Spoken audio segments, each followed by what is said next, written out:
Hi there, thanks for joining me again for this Thought for the Week.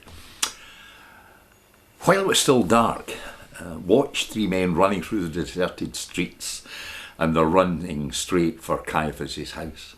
And a guard stops them. You want to see Caiaphas at this time of morning? It's impossible. You'll have to wait till dawn at the very earliest. And later, of course, Caiaphas meets them and hears the news that the tomb is empty. He's puzzled, he's angry, and he's thoughtful, for the men have no explanation. Repeated questioning does not shake their story. They've not fallen asleep, but the tomb is empty. And so Caiaphas, that consummate politician that he was, says, spread it about that you fell asleep, and somebody came along and stole the body. While this whole debacle was going on, the disciples are in total and utter despair. They had no fancy plan to con the world. They had been at Calvary. They had seen him die. And now all the women want to do is to pay their respects, and instead they find the tomb empty, and so they run for their lives. Now, I don't know whether Mary was just so full of sadness that she couldn't run back, but she goes back to the garden and hears a voice that simply says to her, Mary. And just as suddenly for her, the new day dawns. And Mary knew that life is no brief candle that flickers and then goes out. And yet I know that for the most ardent churchgoer, there's the feeling, could it really have happened? Read the story for yourself. It does not read as something that was made up, it's chaotic.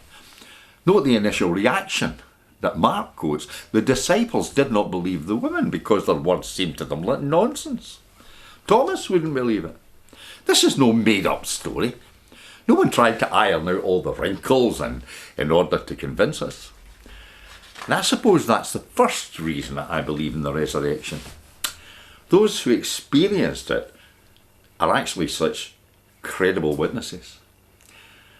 Now, for the second reason I believe is stay with me, because it's impressive how the resurrection affected their life. They were changed.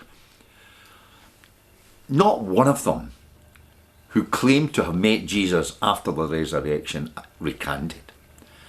And these were people who were persecuted, tortured, martyred, and right to the very end, they're singing the same song. Do you think I'm a Christian? Yes, you say, you must be. You're a minister. Must I be? What's the test? I tell you, the acid test is how I act. Call yourself a Christian? Well, does it affect the way you think, the way you live your life? Because it should.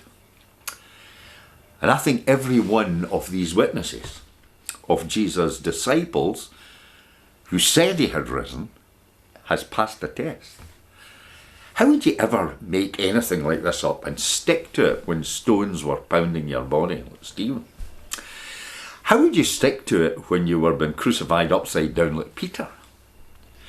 How can you die for a myth, knowing it's a myth?